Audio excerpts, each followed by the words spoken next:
एक गहरी सांस लीजिए और अपने मन को पूरी तरह शांत कर लीजिए। शास्त्रों में कहा गया है, जब विष्णु की स्थिरता, लक्ष्मी की कृपा और कुबेर का धन एक साथ किसी व्यक्ति के जीवन में प्रवेश करते हैं तो उसकी दरिद्रता, बाधाएं और रुकावटें स्वतः समाप्त होने लगती हैं। अब अपने मन में एक दृश्य बनाइए कि भगवान विष्णु, माता लक्ष्मी और भगवान कुबेर तीनों की कृपा आप पर बरस रही है। तीनों आपके साथ हैं, उनका आशीर्वाद आपके साथ है और ऐसा बहुत से भक्तों ने अपने जीवन में महसूस किया है। इस मंत्र का पूर्ण 108 बार श्रवण किया जाता है तो जीवन में अचानक बदलाव दिखाई देने लगते हैं। रुका हुआ धन चलने लगता है, नए अवसर प्रकट होने लगते हैं और जो मार्ग बंद थे वे अपने आप खुलने लगते हैं। लेकिन एक नियम है, यदि ये मंत्र अधूरा सुना गया या बीच में छोड़ा गया तो इसकी शक्ति भी अधूरी रह जाती है। इसलिए अब अपने आप को पूरी तरह तैयार कर लीजिए। किसी से बात मत कीजिए, अपने मन को स्थिर कर लीजिए, क्योंकि अगले कुछ क्षण आपके जीवन में परिवर्तन की शुरुआत हो सकते हैं। अब पूर्ण श्रद्धा, अटूट विश्वास और शांत मन के साथ इस दिव्य मंत्र का पूरा 108 बार श्रवण कीजिए।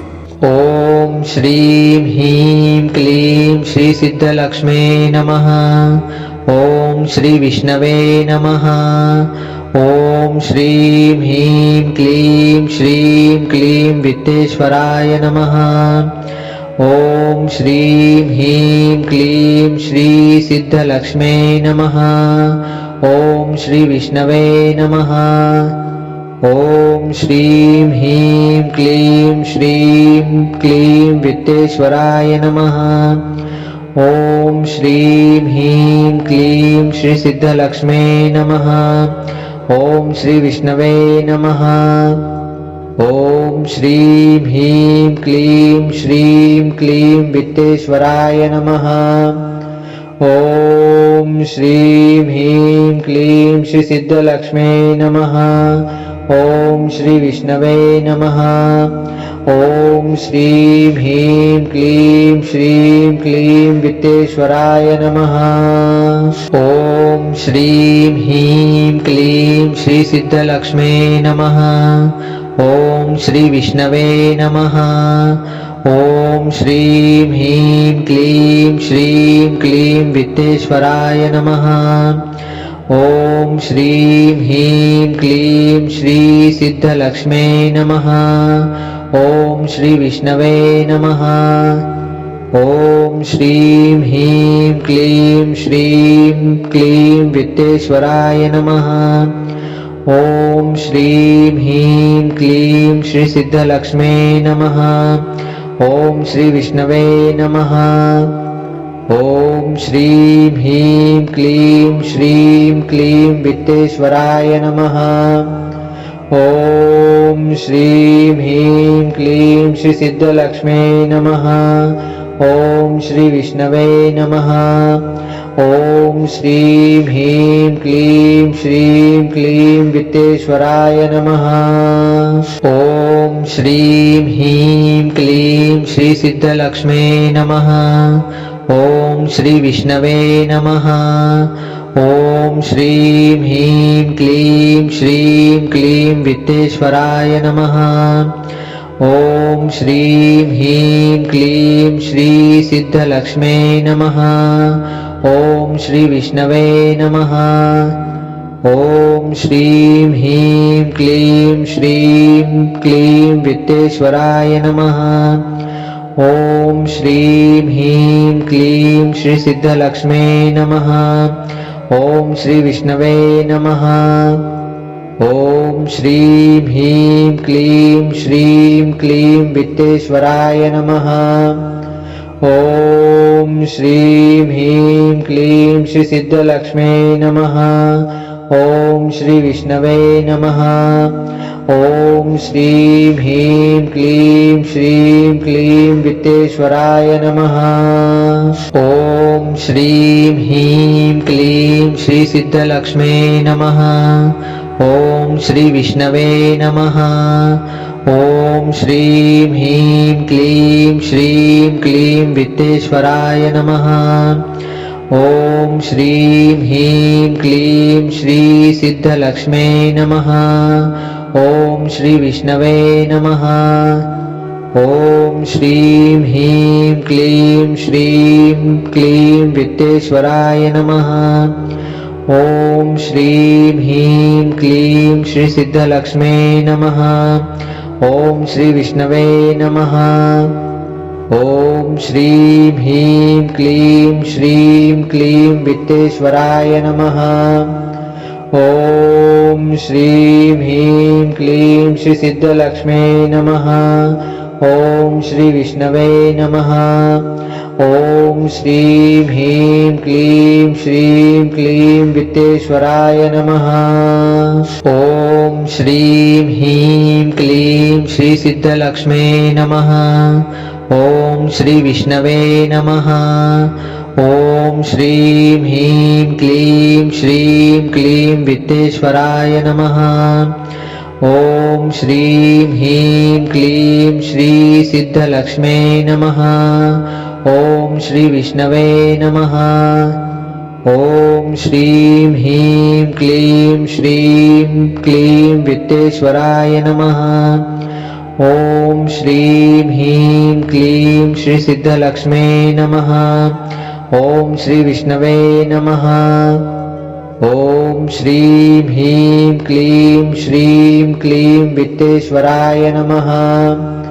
ॐ श्रीं ह्रीं क्लीं श्री सिद्धलक्ष्मे नमः। ॐ श्री विष्णवे नमः। ॐ श्रीं ह्रीं क्लीं श्रीं क्लीं वित्तेश्वराय नमः। ॐ श्रीं ह्रीं क्लीं श्री सिद्धलक्ष्मे नमः। ॐ श्री विष्णवे नमः। ॐ श्रीं ह्रीं क्लीं श्रीं क्लीं वित्तेश्वराय नमः। ॐ श्रीं ह्रीं क्लीं श्री सिद्धलक्ष्मे नमः। ॐ श्री विष्णवे नमः।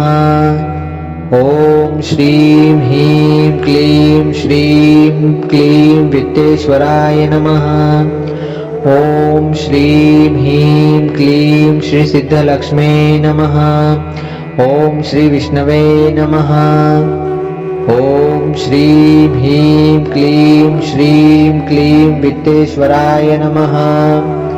ॐ श्रीं ह्रीं क्लीं श्री सिद्धलक्ष्मे नमः। ॐ श्री विष्णवे नमः। ॐ श्रीं ह्रीं क्लीं श्रीं क्लीं वित्तेश्वराय नमः। ॐ श्रीं ह्रीं क्लीं श्री सिद्धलक्ष्मे नमः।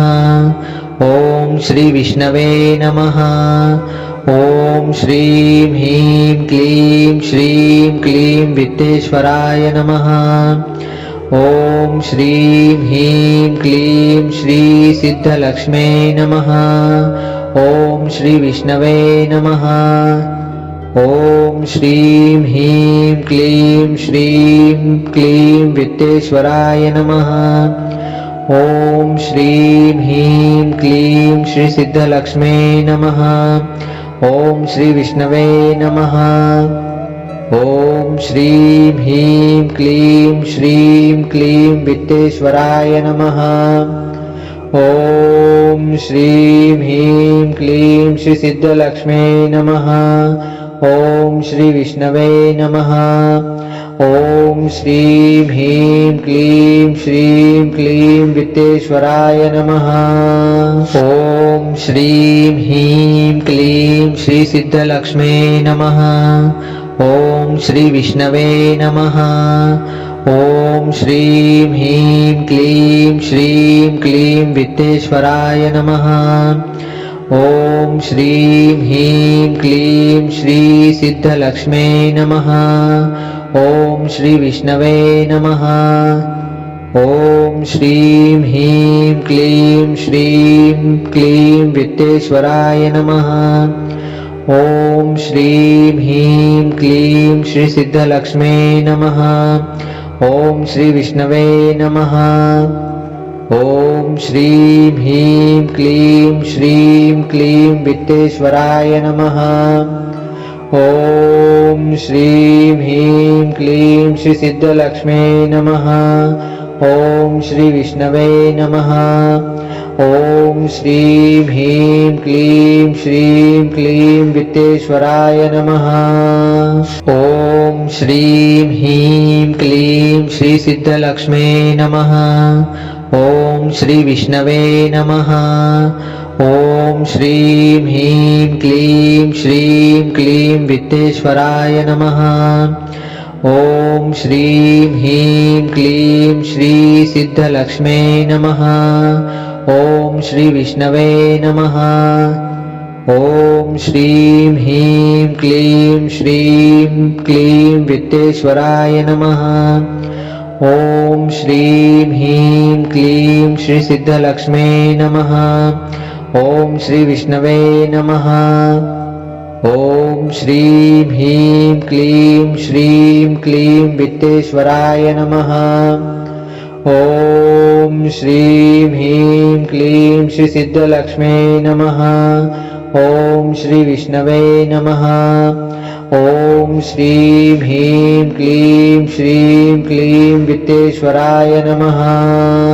ॐ श्रीं ह्रीं क्लीं श्री सिद्धलक्ष्मे नमः। ॐ श्री विष्णवे नमः। ॐ श्रीं ह्रीं क्लीं श्रीं क्लीं वित्तेश्वराय नमः। ॐ श्रीं ह्रीं क्लीं श्री सिद्धलक्ष्मे नमः। ॐ श्री विष्णवे नमः। ॐ श्रीं ह्रीं क्लीं श्रीं क्लीं वित्तेश्वराय नमः। ॐ श्रीं ह्रीं क्लीं श्री सिद्धलक्ष्मे नमः। ॐ श्री विष्णवे नमः। ॐ श्रीं ह्रीं क्लीं श्रीं क्लीं वित्तेश्वराय नमः। ॐ श्रीं ह्रीं क्लीं श्री सिद्धलक्ष्मे नमः। ॐ श्री विष्णवे नमः। ॐ श्रीं ह्रीं क्लीं श्रीं क्लीं वित्तेश्वराय नमः। ॐ श्रीं ह्रीं क्लीं श्री सिद्धलक्ष्मे नमः। ॐ श्री विष्णवे नमः। ॐ श्रीं ह्रीं क्लीं श्रीं क्लीं वित्तेश्वराय नमः। ॐ श्रीं ह्रीं क्लीं श्री सिद्धलक्ष्मे नमः। ॐ श्री विष्णवे नमः। ॐ श्रीं ह्रीं क्लीं श्रीं क्लीं वित्तेश्वराय नमः। ॐ श्रीं ह्रीं क्लीं श्री सिद्धलक्ष्मे नमः। ॐ श्री विष्णवे नमः। ॐ श्रीं ह्रीं क्लीं श्रीं क्लीं वित्तेश्वराय नमः।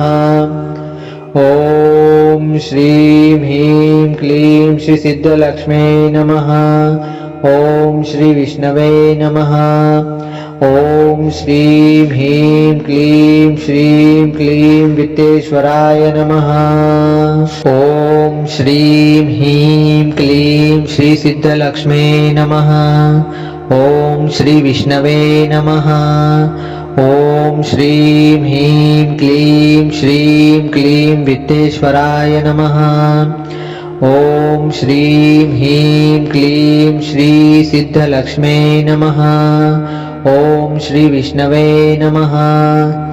ॐ श्रीं ह्रीं क्लीं श्रीं क्लीं वित्तेश्वराय नमः। ॐ श्रीं ह्रीं क्लीं श्री सिद्धलक्ष्मे नमः। ॐ श्री विष्णवे नमः। ॐ श्रीं ह्रीं क्लीं श्रीं क्लीं वित्तेश्वराय नमः। ॐ श्रीं ह्रीं क्लीं श्री सिद्धलक्ष्मे नमः। ॐ श्री विष्णवे नमः। ॐ श्रीं ह्रीं क्लीं श्रीं क्लीं वित्तेश्वराय नमः। ॐ श्रीं ह्रीं क्लीं श्री सिद्धलक्ष्मे नमः। ॐ श्री विष्णवे नमः। ॐ श्रीं ह्रीं क्लीं श्रीं क्लीं वित्तेश्वराय नमः। ॐ श्रीं ह्रीं क्लीं श्री सिद्धलक्ष्मे नमः। ॐ श्री विष्णवे नमः। ॐ श्रीं ह्रीं क्लीं श्रीं क्लीं वित्तेश्वराय नमः। ॐ श्रीं ह्रीं क्लीं श्री सिद्धलक्ष्मे नमः। ॐ श्री विष्णवे नमः। ॐ श्रीं ह्रीं क्लीं श्रीं क्लीं वित्तेश्वराय नमः। ॐ श्रीं ह्रीं क्लीं श्री सिद्धलक्ष्मे नमः। ॐ श्री विष्णवे नमः। ॐ श्रीं ह्रीं क्लीं श्रीं क्लीं वित्तेश्वराय नमः। ॐ श्रीं ह्रीं क्लीं श्री सिद्धलक्ष्मे नमः। ॐ श्री विष्णवे नमः। ॐ श्रीं ह्रीं क्लीं श्रीं क्लीं वित्तेश्वराय नमः। ॐ श्रीं ह्रीं क्लीं श्री सिद्धलक्ष्मे नमः। ॐ श्री विष्णवे नमः। ॐ श्रीं ह्रीं क्लीं श्रीं क्लीं वित्तेश्वराय नमः। ॐ श्रीं ह्रीं क्लीं श्री सिद्धलक्ष्मे नमः। ॐ श्री विष्णवे नमः। ॐ श्रीं ह्रीं क्लीं श्रीं क्लीं वित्तेश्वराय नमः। ॐ श्रीं ह्रीं क्लीं श्री सिद्धलक्ष्मे नमः। ॐ श्री विष्णवे नमः। ॐ श्रीं ह्रीं क्लीं श्रीं क्लीं वित्तेश्वराय नमः।